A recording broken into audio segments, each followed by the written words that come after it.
What's happening, good people? Welcome to the channel. I'm Wes, aka Mr. Budget Watch, and today we are going to be reviewing this Ciga Design U Series Event Horizon watch. So this was kindly provided to the channel. It doesn't have to go back, but you guys know that that does not change my opinion. You're going to get a honest review. So yeah, let's dive into it. So this one to me is a little bit like a futuristic Seiko tuner. Definitely not a homage at all, but it does share a few little elements with the Seiko tuner, but more on that in a little bit. So this one is big. It's a 45.4mm diameter, 48.6 including that crown. Thickness, we're looking at 13.7, so it is a relatively thick one. 22mm lug width, you can just see the right there. So yeah, 100 gram on this one. You can actually get two different cases. You can get a stainless steel, which is what I have here. You can also get a titanium one as well, which will be more expensive but lighter. Only 30 meters of water as a resistance. Would have been nice to see 50. So obviously you're going to want to keep this one away from water. Sapphire crystal at the front, mineral at the back, 316L case, and of course it comes on a silicone strap. So let's just dive in and take a look at what I like, what I don't like, and what needs tweaking and fixing. So the first thing you're really going to see is that massive black disc in the center of the crystal. So this is designed after a black hole. So as you can see, obviously the circle is the black hole, and then the rest is the space around it. I think that is really, really cool. You can also see on there we have Ciga Design and the designer's signature. I cannot remember the name, his name off the top of my head, so I'll pop it on the screen now. But he actually designed this watch, and I just think it is really, really cool. It's definitely quirky and a bit of a novelty, as someone said in the comments. I definitely agree there. It is a novelty piece, but that's what Ciga Design do. They do watches that you just don't see from other companies, and I really do like that they do something different. So moving on, you can see we have a minute track, if I can get it. There's not much AR coating on this crystal, and it's a bit hard to film. So you can see we do have a minute track on this sloped rehaut, which is really cool. The rehaut actually goes all the way down to the display case back. Very, very cool. You can see it's got a really nicely cleanly printed minute track all the way around. It's quite hard to see in certain conditions. You can see if I move it just a little bit, it's really hard to read. The 12 o'clock is actually the easiest because it's contrasting white, whereas the rest is grey. So they've done that really intentionally, so it doesn't stand out, but you can still see it in certain lighting conditions. A little bit awkward though, it does make reading it quite difficult, but I've noticed that with Ciga Design in the past, they're not the most legible and easy to use watches on a daily basis. These ones, again, like I said, they're a novelty, and they're really, really quirky. So looking at the handset, you can see, I mean, again, really, really strange. You just don't see hands like that. I'm not entirely sure what even to call the shape of those, to be honest. But as you can see, they're actually curved. So you can see they're flat and then they curve up. So it sort of follows the contour of that curved rehaut. Again, really, really cool. And those little things are loomed as well, which I'll talk more about in a second. And then you can see that second hand again is curved. You can just see there, it like flicks up. Really, really cool. So many funky and unique details on this watch. And I really do like it. It's quirky, it's futuristic, and it's really cool. It's different, yeah. Aesthetically, I really like it. Functionality wise, it's just not good at all. You can also see just there we have a really cool like a cylinder that houses your your stem, so you can't see it all. It's just really nice and cleanly done. You can also see, looking right to the back, we do have some text. It says Event Horizon, and I believe designed by Paul Cohen. He's the designer of this watch, and that's his signature right there. So yeah, definitely a watch you're not going to see anywhere else. And it's weird. It's a weird watch. It looks a little bit like a UFO. It's really quirky, really different, but I quite like it.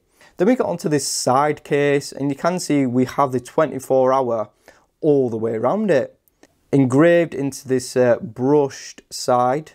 And it's, again, something really quirky that I've never seen before. Is it functional? Absolutely not. Does it look cool? Yeah. But, you know, really, really cool. Brushing quality is really nicely done. The engraving is really clean as well. Really high quality. So yeah, it's definitely one for the aesthetic, this watch. It's definitely not a functional watch by any stretch of the imagination, but it does win on aesthetics.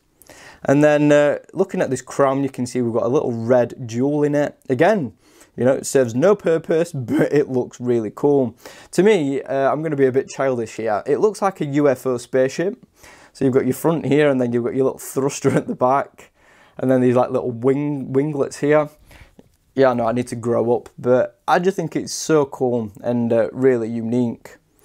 So moving on to the case back, you can see this is where it sort of gets me like the tuner, because this is very similar to the underside of a tuner. So you can see we've got a see-through mineral crystal and then sapphire at the front. But if you can see, look, you can see all the way through. And if you, you know, the eagle-eyed among you will notice that that movement is a lot smaller than it's supposed to be. But I'll talk a little bit more about that in a bit. You can also see we have the specifications on this portion instead of on the flat surface. So it's a little bit tricky to read. But again, this watch is not functional or legible. But it's really nicely done. I love the case finish as well. It's like sandblasted. Well, it's not even sandblasted, is it? It's like satinized. Instead of brushed, and I think it looks so nice. The engraving is really well done, and as is that crystal. This crystal will mark a lot easier than the sapphire on the front, so I think they should have put a sapphire on both sides, in my opinion. But yeah, there is so many little elements and details on this watch. Again, not functional, not practical, but you know, still really, really cool. So moving on to the strap and comfort. This for me is where it really starts to fall down. I complained about this in the unboxing, and I'm going to complain about it again. This strap should have a curved end to float with the profile of the case, because at the minute, I mean, you can hear it, it rubs. It's a little bit irritating, I'm going to be honest. I mean, it should have been curved with it, because at the minute it's like quite stiff to move. Eventually it will wear away the strap after long use, and then you're just going to end up with a bit of a dent in it. So yeah, I think they should have really put curved ends on this. Also, the quick release. I love quick release, but not when it's like this. As you can see, you know, it's embedded in the strap. So you have to have really long nails to actually get in to actually use it. It's a real pain, and you know, if you guys have got thick fingers, you're not going to be able to take the strap off or put it on. So it looks really nice and clean, you can't even feel it. But again, they've traded aesthetics for functionality. In this case, it's annoying. The rest of it I can live with just because it's so cool and quirky. This is an annoying quirky.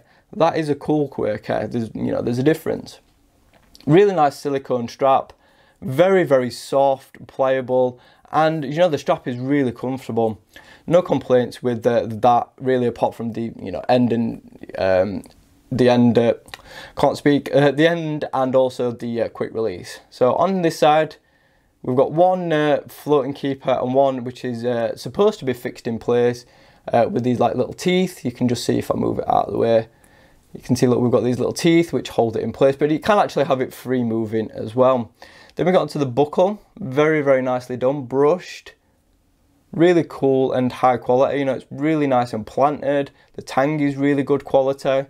So yeah, really nicely done. There's just a few little issues with it, like I've mentioned already.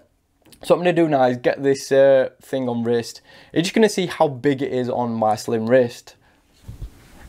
And there it is on wrist. So you can see, you know, the lug to lug is quite compact and fits my wrist really well. But then, you know, the rest of it is absolutely ginormous. And because there's no bezel, it looks ginormous as well.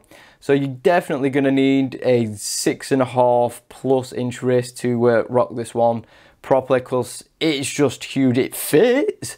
I mean, but the diameter of the, you know, the watch is actually near as wide as my entire wrist.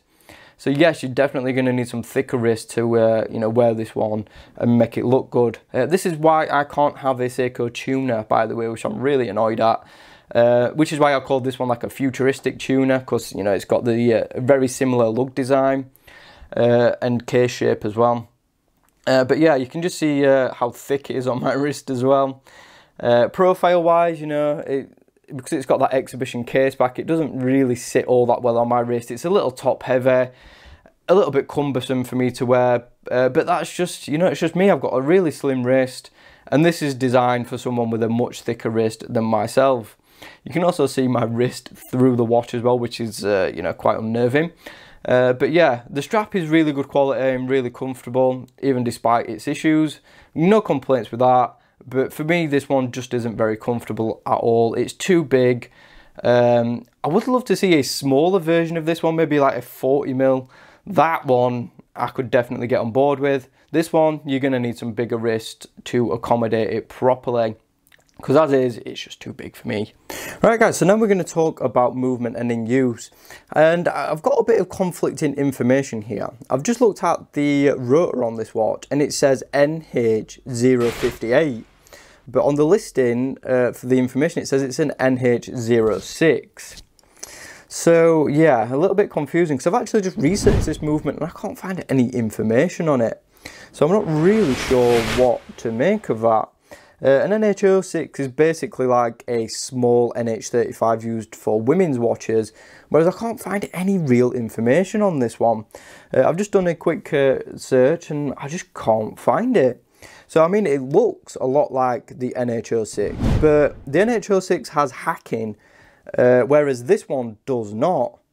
So I'm not really sure if this is just a variant of the NH06, but without hacking. Because as you can see, the NH06 would hack when I do this. So you pull it out one, and you can see it doesn't hack, because that is your date. Pull it out again, and that should hack the movement, because I can adjust the time, and it is really fluid, and it does move freely. But you can see the seconds hand is still going. So I don't know what is wrong. I don't know whether they've like put a typo on the actual on the listing, or whether it's you know, something else. I'm not really sure. I'm just going to give it a clean as well, because it's you know, it's a bit mucky. There we go. So yeah, I'm not really entirely sure what to make of that. So I can't really give you much information on the specifications unless I can find it. Again, I've not really got much time to research now, but when I do the editing, if I can find some more information, I'll pop it on screen so you can actually see the specs. But yeah, it's a little bit strange. I mean, the movement feels fine, it works fine, there's nothing wrong with it. It's just there's no real information about it. So yeah, a little bit strange. But anyway, moving on. Really good movement to use, apart from it's got a date position and no date complication, but you know, anyway. So let's talk about the lume now. And the lume is, I'm not sure what compound it is, but it's actually a really cool colour, but it's just a bit dull and a bit unlegible, just like the rest of the watch, unfortunately.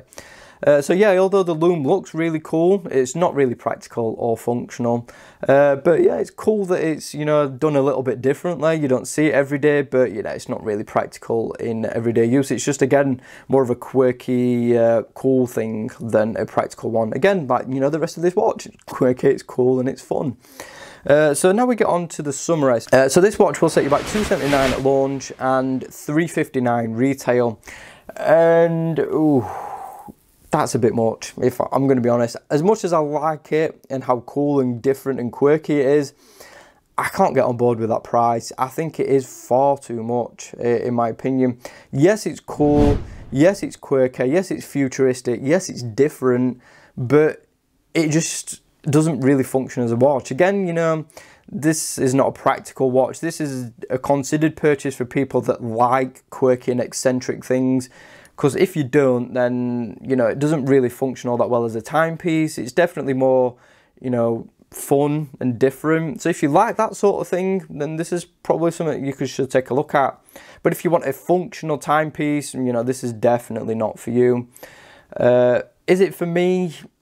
as much as I can appreciate that they've done something different, for me, it doesn't function as it's supposed to, so I'm going to say no. But again, you know, that's just my personal preference. You guys might really like it. I do like it in terms of a design exercise, but everything else, it just really falls short, unfortunately. Thanks for watching the video. Be sure to subscribe if you haven't already. Like the video if you enjoyed it. Hit that notification bell so you don't miss any uploads. And of course, follow me on social media at Mr. Budget Watch. Thanks again. I'll see you soon.